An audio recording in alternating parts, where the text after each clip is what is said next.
Do people coming out of college programs, I assume you hire recent college graduates or journalism graduates or whatever, uh, is there an education that you look for?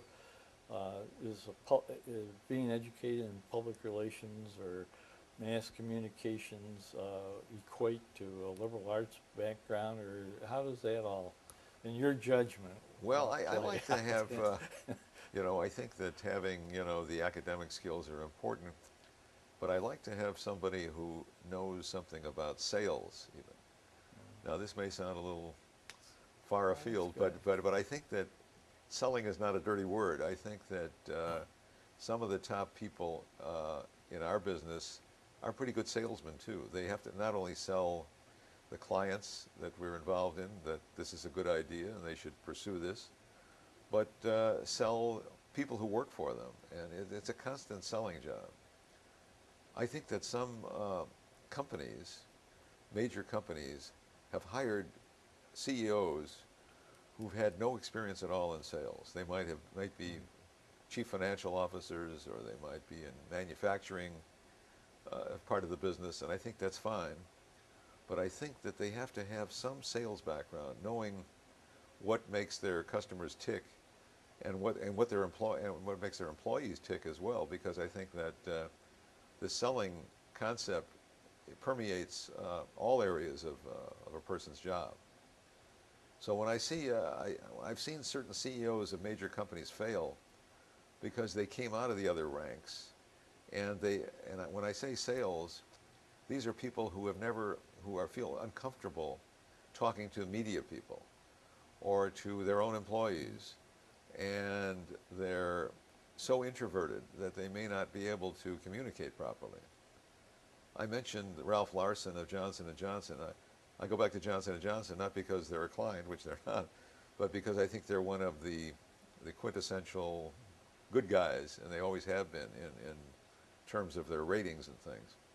And he always said that he spent 75% of his time communicating, internally and externally, and selling, if you will, whether it's security analysts on the quality of the stock, the value of the stock, or the people who work for him, because he felt that that was such a big part of his job description.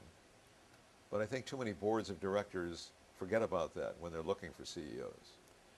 In our world, you mentioned sales as being important, which I think, and the ability to sell.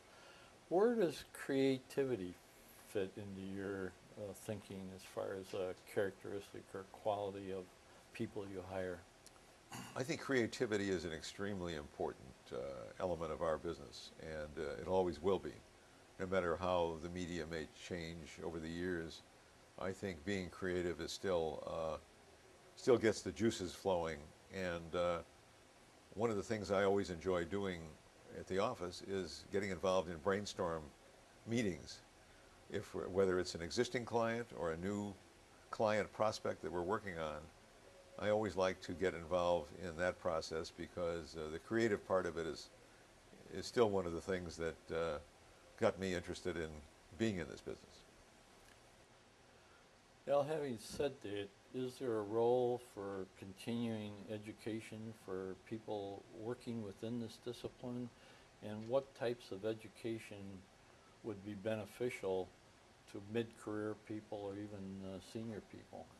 Oh no, I think there's a constant role of education and training. We feel very strongly about it here, and we're constantly conducting training classes and things of that nature in anything and everything you could think about in terms of obviously the new media and technology, but also things about business in general. So I think that I'm still learning, and I hope that people in our business will continue to do so, because otherwise they just won't be any good at it. Are these something that could be done or best handled by existing universities and colleges or educational institutions, or is there a role for the professional societies to have responsive type education programs?